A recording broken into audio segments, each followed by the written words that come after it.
Al-Quran adalah kitab suci umat Islam. Umat Islam percaya bahwa Al-Quran adalah firman Allah. Al-Quran diturunkan kepada Nabi Muhammad selama 23 tahun.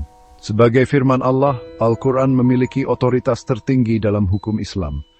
Al-Quran membimbing umat Islam dalam semua aspek kehidupan. Ini termasuk perilaku pribadi, interaksi sosial, dan masalah hukum. Hukum yang terdapat dalam Al-Quran dikenal sebagai fiqh. Al-Quran mencakup berbagai topik. Topik-topik ini termasuk masalah akidah dan ibadah. Juga membahas hukum keluarga, hukum pidana, dan transaksi perdagangan.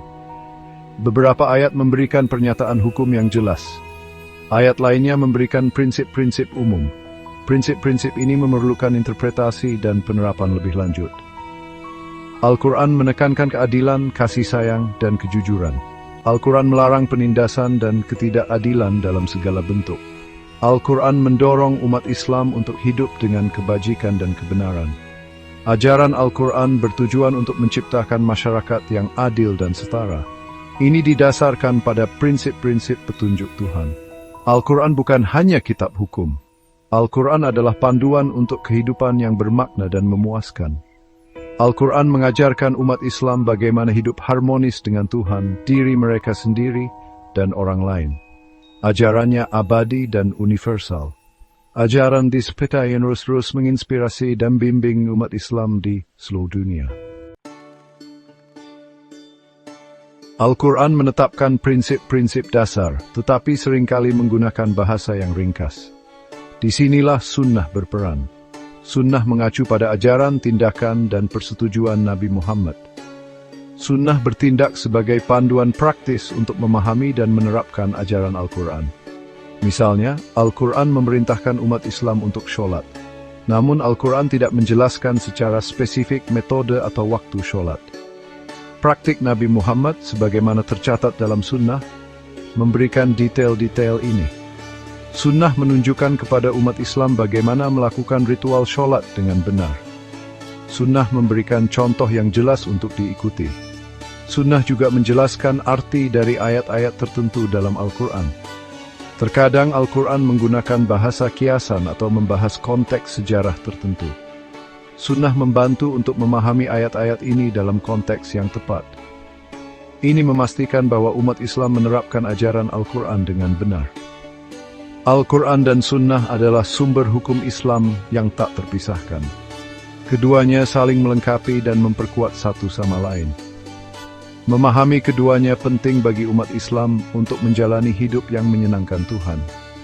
Al-Quran dan Sunnah menyediakan kerangka kerja yang komprehensif untuk menjalani kehidupan yang benar dan memuaskan. Al-Quran dan Sunnah memberikan panduan tentang berbagai macam hal. Namun, masalah dan tantangan baru terus muncul di dunia kita yang selalu berubah. Disinilah konsep berperan. Ijtihad mengacu pada proses penalaran hukum Islam. Ijtihad memungkinkan para ulama untuk menghasilkan putusan-putusan untuk masalah-masalah kontemporer. Ijtihad bukan tentang mengubah hukum Islam. Ijtihad adalah tentang menerapkan prinsip-prinsip Al-Quran dan Sunnah pada situasi baru.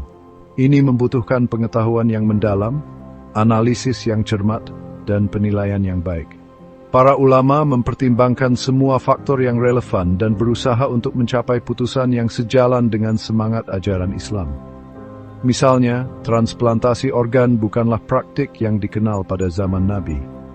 Melalui ijtihad, para ulama telah menganalisis prinsip-prinsip hukum Islam yang relevan. Dengan mempertimbangkan pelestarian kehidupan dan pentingnya kasih sayang, mereka memutuskan bahwa donasi organ diperbolehkan. Ini menunjukkan bagaimana ijtihad membantu memenuhi kebutuhan umat Islam modern. Ijtihad memastikan bahwa hukum Islam tetap relevan dan dapat diterapkan di segala waktu dan tempat. Ijtihad mengakui bahwa meskipun prinsip-prinsip inti Islam adalah abadi, penerapannya mungkin memerlukan adaptasi terhadap keadaan baru. Proses interpretasi yang beralasan ini membuat hukum Islamis dan responsif terhadap tantangan dunia modern. Al-Quran, yang diturunkan lebih dari 1400 tahun yang lalu, berisi ayat-ayat yang tampaknya selaras dengan penemuan ilmiah modern.